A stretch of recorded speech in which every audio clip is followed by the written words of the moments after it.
Hello bookworms, welcome back to my channel, Katie Budge Books Read Aloud. Now today I am going to be reading this story, Our Queen Elizabeth. It's on my iPad, I've got it on Kindle.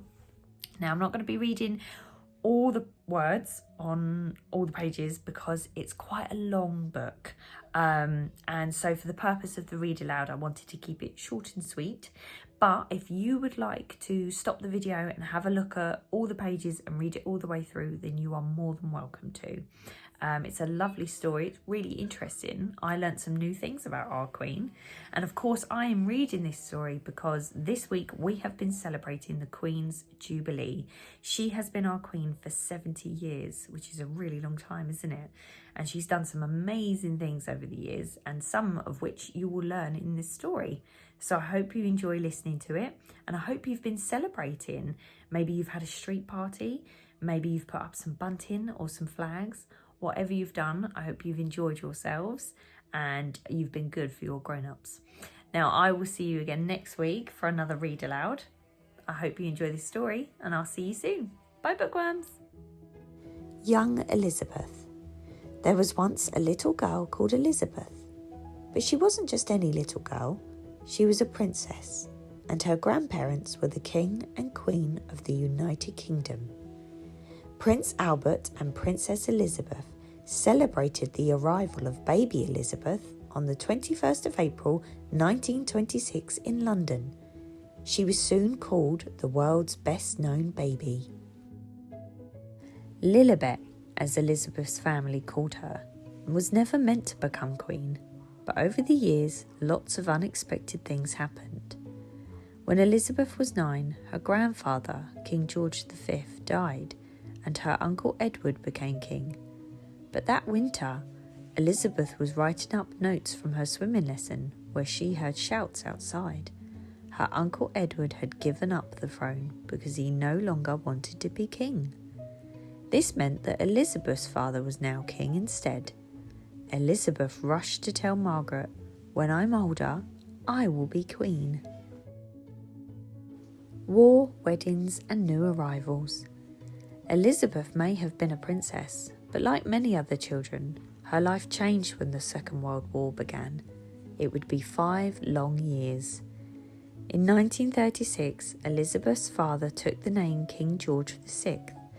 Then the family moved into Buckingham Palace. When the Second World War began in 1939, Elizabeth and Margaret were sent to Windsor Castle to keep them safe. When air raid sirens rang, warning that bombs might be dropped, they hid in cold, beetle-infested dungeons. After the war, Elizabeth and Prince Philip fell in love. They had a large wedding and they were married in Westminster Abbey in 1947. Their first child, Prince Charles, was born a year later. They had 4 children in all: Prince Charles, Princess Anne, Prince Andrew, and Prince Edward. Becoming queen.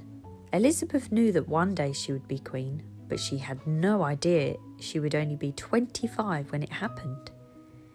In 1952, King George VI was meant to go on a tour to Africa, but he fell ill, so Elizabeth and Philip went instead. While they were away, the king died on 6th of February. Elizabeth was one of the last people in the world to know. Lilibet was now Queen Elizabeth II. Elizabeth's coronation was in Westminster Abbey on the 2nd of June 1953. Over 8,000 people attended, and because TV cameras were allowed in for the first time, many families bought TV sets especially for the occasion. The coronation was shown around the world. A special plane even flew the film recording to Canada. People there were able to watch the event the day it actually happened. The duties of a queen. The queen lives in a wonderful palace and has lots of beautiful corgis, horses and jewellery, but there are a lot of important things she has to do as well. The queen is the head of state of the United Kingdom and other countries including Australia and Barbados. This is known as the Commonwealth. The Queen represents these countries, but she does not rule them. That job is done by their governments. Even though the Queen doesn't rule the United Kingdom, she still has to know what is going on. She has weekly updates with the Prime Minister. She is not allowed to tell them what to do, but she does ask tough questions to keep them on their toes. The biggest events in history. When the Queen was born, Britain and the world was very different, but over her lifetime she has witnessed some of the biggest events and changes in history. The National Health Service was set up after the Second World War.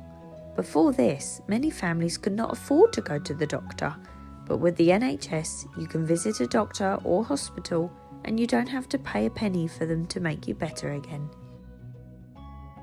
The swinging 60s was an exciting time when young people started wearing new fashions such as the miniskirt and listened to wildly popular bands such as the Beatles and the Rolling Stones.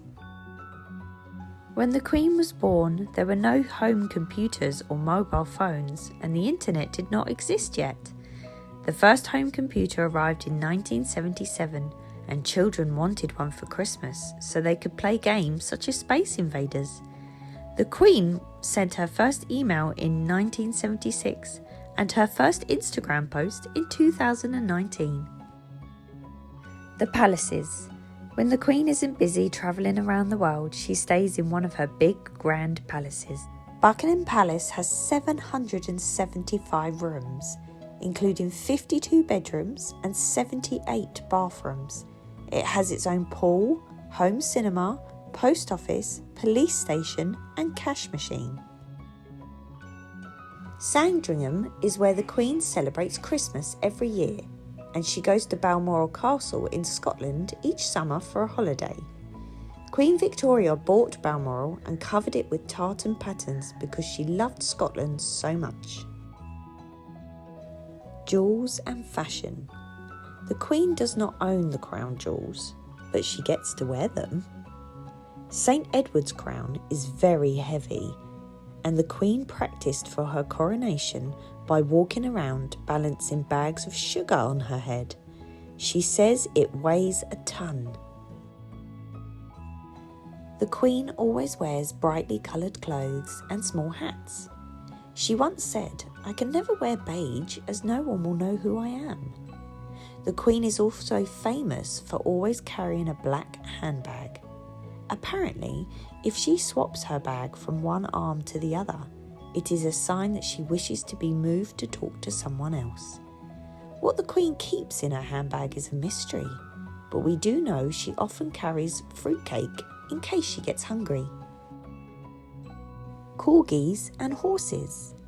The Queen may have lovely palaces, jewels and clothes, but one of the things she loves most is animals, especially dogs and horses. The Queen loves dogs, especially corgis. Her first corgi was Dookie, who her father bought for the family when Elizabeth was 7. When she was 18, she was given her own corgi, Susan. The Queen has had more than 30 corgis over the years. The most famous were named Willow and Holly. The corgis come to lunch, meetings, and even special dinners. Have you found them in this book? There is at least one on every page. Big events. Elizabeth's diary. Keep out. Life as the Queen means a lot of events. Did you see me meet James Bond and jump out of the helicopter at the Olympic opening ceremony in 2012? It wasn't really me, it was a stunt double, but I did really meet Bond. I celebrated being Queen for 60 years with my Diamond Jubilee. It was a 4-day event and there was a parade of beautiful boats on the River Thames. People said I looked like Queen Elizabeth I when she sailed down the river. But one of my favourite memories is when I turned 80 and I had a special garden party at the palace for 2,000 children. Birthdays are always such fun, and lucky for me, I get 2 every year. My real birthday is in April, but my official birthday is in June. This is when we celebrate with the Trooping of the Colour, a fanfare of marching soldiers, horses and musicians. In the 1700s, King George II had his birthday in November, but he thought everyone would get cold watching the troupe, so he decided to have an official birthday in the summer. This tradition has lasted ever since. I'd better go. Afternoon tea is ready. Elizabeth. The Queen and her people. The Queen thinks it is very important to talk to the people of her country. During the Second World War, many children were evacuated, which meant they had to leave their homes in the city to stay with families in the countryside where it was safer. To make them feel better, the Queen gave a speech over the radio when she was 14. The Queen receives around 60,000 letters every year. She sends special messages to people who turn 100 years old and to couples who have been married for 60 years. The oldest ever British person was Charlotte Hughes. She lived to 115. If you were going to write to the Queen, what would you say? The Queen's family. The Queen has 4 children, 8 grandchildren, and lots of great-grandchildren. She also has over 30 godchildren. Now that's a lot of birthdays to remember. 2 of the most famous royals are Prince William and Prince Harry. Their dad is Prince Charles, and one day he will be king. He and his wife Camilla are very passionate about farming and saving our planet. His car is even powered by white wine instead of petrol. William and Harry's mother was Princess Diana, who died in 1977. She was known as the People's Princess. She was loved for helping other people in need, such as children in countries affected by war, and she worked with many charities. The Queen and her legacy. Elizabeth II has had the longest reign of any living king or queen in the world. That means she's a record breaker. Elizabeth II has been queen for more than 65 years, and almost a third of British people, that's more than 22 million people, have seen her or met her. The Queen's face is on our stamps, banknotes and coins.